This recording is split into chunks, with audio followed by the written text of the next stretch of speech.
Hello friends, welcome to our special programme GK insight. Friends, మనందరికీ తెలిసిపోయిన విషయమే కదా, ఆర్బీఐ గవర్నర్ గారు సంజయ్ మల్హోత్రా రెపో రేట్స్ ను 6.5% నుంచి 6.25% కి తగ్గించారండి. దీని వలన ఏ సిస్టమ్స్ కి ఏం జరుగుతుంది, ఎవరికి పాజిటివ్ ఎవరికి నెగిటివ్ జరుగుతుంది, జస్ట్ మనం కామన్ వర్డ్స్ ద్వారా డిస్కస్ చేస్తున్నామండి. మనం బైక్ గానీ కార్ గానీ చూడండి, మనం ఫ్యూయల్ పోయించుకొని ఎక్కడికి వెళ్ళాలి అని టార్గెట్ సెట్ చేసుకుని ప్రయాణం ప్రారంభించినప్పుడు మనం 40 to 50 స్పీడ్ లో వెళ్తే కార్ ఆర్ బైక్ అయితే ఎక్కువ మైలేజ్ వస్తుంది, రిస్క్ తక్కువ ఉంటుంది. అదే 120 to 140 అబోవ్ స్పీడ్ లో వెళితే మైలేజ్ తగ్గుతుంది, రిస్క్ పెరుగుతుంది. కరెక్ట్. ఈ టోటల్ మన డెమోక్రాటిక్ వ్యవస్థలో ఫైనాన్షియల్ సిస్టమ్ అనేది చాలా కీలకమైన రోల్ ని ప్లే చేస్తుంది ఫ్రెండ్స్. ప్రపంచం అంతా కూడా కరెన్సీ చుట్టూ తిరుగుతుంది, అది మనందరూ తెలిసిందే. ఇప్పుడు డేటా చుట్టూ కూడా తిరుగుతుంది. మన ఇండియాలో ఈ ఫైనాన్షియల్ సిస్టమ్ ని అడ్మినిస్ట్రేషన్ రెగ్యులేట్ చేసేది రిజర్వ్ బ్యాంక్ ఆఫ్ ఇండియా. ఈ ఆర్బీఐ ద్వారా బ్యాంకింగ్ సిస్టమ్ మొత్తం పనిచేస్తా ఉంటుంది.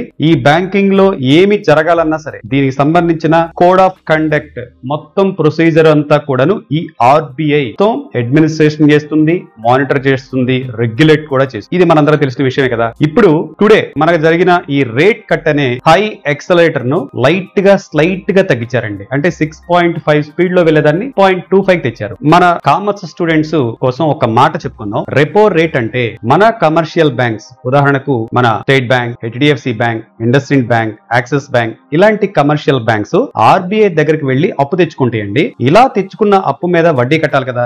ఇప్పటి వరకు 6.5% కట్టాలి. దానిని 6.25% తగ్గించారు. దీని వలన వడ్డీ భారం అనేది కొంచెం తగ్గుతుంది. దీని వలన బ్యాంక్ లో డబ్బు ఉంటుంది. ఈ డబ్బుని అవసరమైన వరకు అప్పులు ఇస్తారు. రైట్. ప్రజల దగ్గరకు ఎప్పుడైతే మనీ వెళుతుందో ఆ మనీని రకరకాల ఖర్చులు పెట్టుకుంటారు కదా. ఈ ఖర్చుల వలన సేల్స్ పెరుగుతాయి. సేల్స్ పెరగడం వలన కంపెనీలకి ప్రాఫిట్స్ వస్తాయి. కంపెనీలకి ప్రాఫిట్స్ వలన కంపెనీ యొక్క వాల్యుయేషన్ పెరుగుతుంది. దీంతో స్టాక్ మార్కెట్ లో కంపెనీ యొక్క విలువ పెరుగుతుంది. ఇంత జరుగుతూ ఉంటుంది over a period of time లో. మనం పెట్టే ప్రతి ఖర్చుపై గవర్నమెంట్ జిఎస్టీ కూడా వేస్తుంది. కరెక్ట్. అందరికీ తెలిసిన విషయమే కదా, ఎవరో మాట్లాడలేకపోతున్నాం. బట్ అది పాలిటిక్స్ అవుతుంది కాబట్టి మనం తర్వాత సబ్జెక్ట్ లో మాట్లాడుతున్నాం. దీని వలన గవర్నమెంట్ కి ఆదాయం కూడా పెరుగుతుంది. గవర్నమెంట్ కూడా చక్కగా ఫ్రీగా సబ్సిడీలు వారికి నచ్చిన పనులని చేసుకోవచ్చు. ప్రజల మీద వారికి వ్యతిరేకత కాస్త తగ్గుతుంది. కొంత మొత్తం మనీని క్యాపిటల్ ఎక్స్పెండిచర్ కూడా చేయగలుగుతుంది. లాంగ్ టర్మ్ లో కాస్త బెనిఫిట్లు ఉంటాయి. నౌ ఒక్క వాళ్ళలో చెప్పాలంటే బైక్ కి కార్ కి ఎక్సలేటర్ ఎలాగో ఈ ఫైనాన్షియల్ సిస్టమ్ లో ఈ రెపో రేట్ అలాంటిదండి. జాగ్రత్తగా వాడుకుంటే మైలేజ్ రివార్డ్ వస్తుంది, ఇష్టం వచ్చినట్టు వాడితే డ్యామేజ్ కూడా అవుతుంది. నౌ ఈ రెపో రేట్ వలన మనకి ఇప్పటికిప్పుడు రేపొద్దుడికే బెనిఫిట్ ఉండకపోయినప్పటికీ మీడియం టర్మ్ లో స్లైట్ గా, అంటే ఇప్పుడు తగ్గించిన దానికి అనుగుణంగా స్లైట్ గా లైట్ గా బెనిఫిట్స్ ఉన్నాయండి. ఈ తగ్గింపు అనే బెనిఫిట్స్ తో లాభపడే స్టాక్స్ కొన్ని ఉన్నాయండి. వీటిలో రకరకాల జోనర్స్ ఉన్నాయి. నేను మీకు స్టాండర్డ్ జోనర్ ని మీ ముందు తీసుకొస్తాను. అవి డిస్కస్ చేసుకుందాం. వీటిల్లో నేను కొన్ని స్టాక్స్ ని మీ ముందు పెట్టాను కదండి. ఇవి మనం డేటా అంతా వెరిఫై చేయాల్సిన అవసరం లేదు. ఇవన్నీ ఒక స్టాండర్డ్ కంపెనీలు. వీటిల్లో రకరకాల ఎఫ్ఐఐలు, మ్యూచువల్ ఫండ్స్, పెద్ద పెద్ద ఇన్స్టిట్యూషన్స్ అందరూ కూడా ఇన్వెస్ట్మెంట్ చేసే ఉన్నారు. రైట్. వీటిల్లో మొదటి కంపెనీ హెచ్డిఎఫ్సి బ్యాంక్ అండి. Banking and financial system. Current market లో ఈ రోజు 1733 దగ్గర ఉంది. 52 వీక్స్ అనండి ఈ స్టాక్ 7.83% డౌన్ జరిగింది. డివిడెండ్ ఈల్డ్ అయితే 1.13% ఉంది. ఆపరేటింగ్ ప్రాఫిట్ మార్జిన్ 37.4% ఉంది. Next ICICI bank, same sector, 1257 లో ట్రేడ్ అవుతుంది. 7.74% 52 వీక్స్ అనండి తగ్గింది.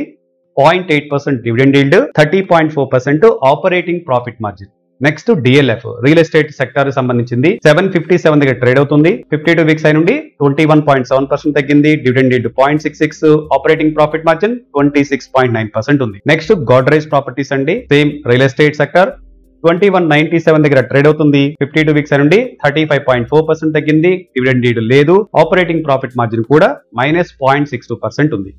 మారుతి ఆటో యాన్సిలరీస్ సెక్టర్ అండి. 13,050 దగ్గర ట్రేడ్ అవుతుంది. 52 వీక్స్ నుండి 4.61% తగ్గింది. డివిడెండ్ ఈల్డ్ 0.96% ఉంది. ఆపరేటింగ్ ప్రాఫిట్ మార్జిన్ 13.6% ఉంది. Tata Motors auto and auto ancillaries అండి, రెండు కూడా. ఎల్టీపీ 707 52 వీక్స్ నుండి 40.1% తగ్గింది. డివిడెండ్ ఈల్డ్ 0.42% ఉంది. ఆపరేటింగ్ ప్రాఫిట్ మార్జిన్ 13.1% ఉంది. Consumer durables and FMC sector సంబంధించిన హెవెల్స్ వోల్టాస్ అండి. హెవెల్స్ ఇప్పుడు 1614 లో ట్రేడ్ అవుతుంది. 23.4% డౌన్ అయింది.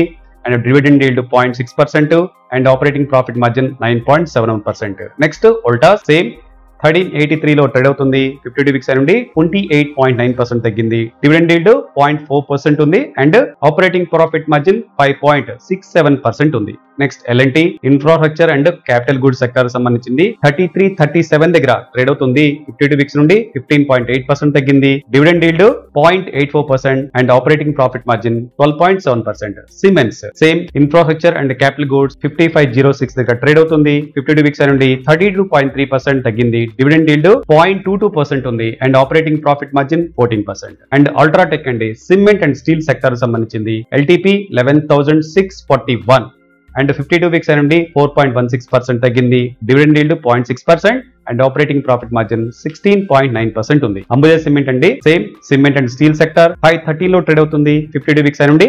27.5% తగ్గింది. Dividend yield 0.39%, operating profit margin 17%. Friends, మన ఈ ప్రయత్నం వల్ల స్టాక్ మార్కెట్ లో ఎలా పెడితే అలా ఇన్వెస్ట్మెంట్ అండ్ ట్రేడ్ చేసే కంటే ఎంతో కొంత ఇన్ఫర్మేషన్ ని మనం అనలైజ్ చేసుకోవడం ద్వారా ద బెస్ట్ బెనిఫిట్ ని పొందొచ్చు అన్న ఉద్దేశంతో మనం ఈ ప్రయత్నం చేయడం జరుగుతుందండి. కాబట్టి ఈ ప్రెజెంటేషన్ ని ఒక జస్ట్ రిఫరెన్స్ గా ఎడ్యుకేషన్ పర్పస్ గా మాత్రమే తీసుకొని మీరు మీ ఓన్ అనాలిసిస్ ద్వారా ముందుకెళ్ళగలని చెప్పేసి నేను విరమించుకుంటున్నాను. ఇది ఈ రోజు మన రెపో రేట్ పోర్ట్ఫోలియో అండి. Thanks for watching. Have a good day. Your GK.